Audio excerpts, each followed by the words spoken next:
नमस्कार, मैं डॉक्टर मनोज भरूचा अपने YouTube चैनल के हिंदी विभाग में आपका स्वागत करता हूं। आज डॉक्टर असीमा आचार्य N95 के बारे में आपको पूरी जानकारी देंगे।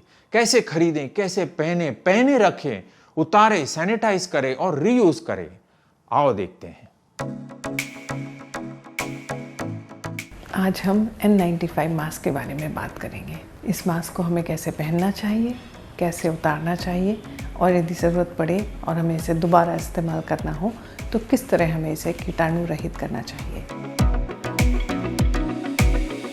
यदि आप अपना पहला मास्क खरीदने वाले हैं तो आप एक अकेला मास्क न खरीदें बल्कि कम से कम 5 मास्क खरीदें, क्योंकि ये मास्क एक एक करके नहीं बेचे जाते बल्कि एक डब्बे में बेचे जाते हैं। जब आप अपना मास्क खरीद रहे हों तो डोरियों वाला मास्क खरीदें, क्योंकि आप इन डोरियों की मदद से इस मास्क को अपने सर के साइज़ के हिसाब से एडजस्ट कर सकते हैं।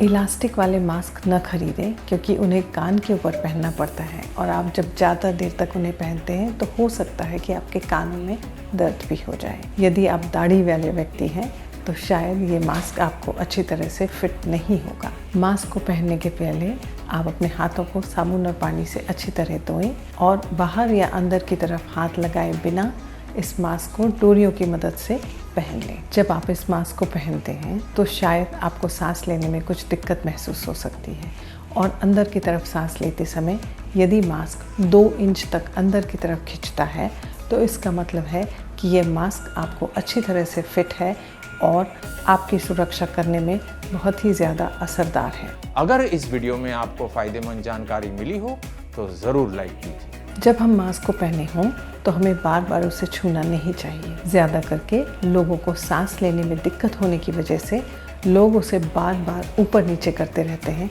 ताकि हवा अच्छी तरह से आ सके। यदि ऐसी दिक्कत आपको आ रही है तो आप उसके ऊपर एक दूसरा 3 परत वाला मास्क पहन सकते हैं। जब आपने इस मास्क को पहना है तो आप उसे हाथ न लगाएं, खास तौर से भीड़ भाड़ वाली जगह में।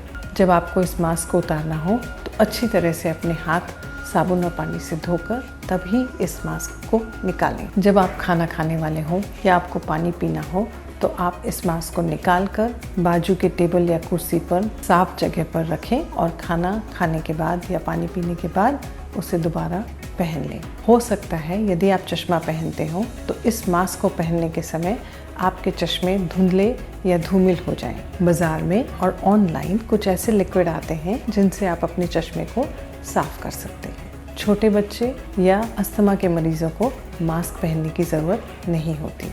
ऐसा सुनने में आया है कि लोग ऐसा कहते हैं कि जब आप ये मास्क पहनते हैं तो कार्बन डाइऑक्साइड गैस इस मास्क के अंदर आपके चेहरे की तरफ जमा हो जाती है और इसका विषैला असर आपके शरीर पर हो सकता है। इस बात के कोई वैज्ञानिक प्रमाण नहीं है और ऐसा नहीं होता। इस मास्क को पहनकर आप लंबी दौड़ या बहुत शारीरिक परिश्रम वाला काम नहीं कर सकते।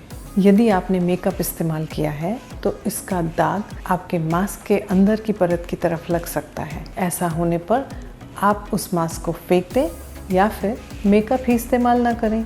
यदि आपने इस मास्क को पहना है तो आप कोविड के सिपाही नहीं बन जाते।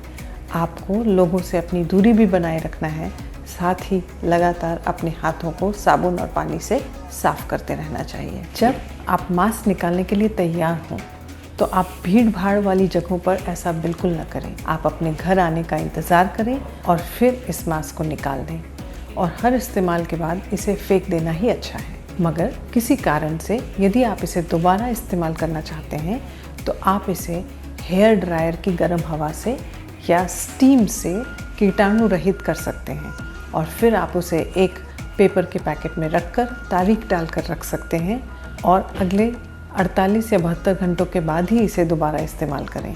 इस मास्क को 5 से ज़्यादा बार इस्तेमाल नहीं करना चाहिए। क्या आपके कोई प्रश्न हैं या आप कोई कमेंट लिखना चाहें तो हमें ज़रूर लिखें और यदि आपको इस वीडियो से कोई फ़ायदा हुआ हो तो उन सब के साथ शेयर करें जिन्हें इस जानकारी से फ़ायदा हो सकता है। धन्यवाद। मैं डॉक्टर मनोज भरूचा अब आपसे विदाई लेता हूँ। नमस्कार।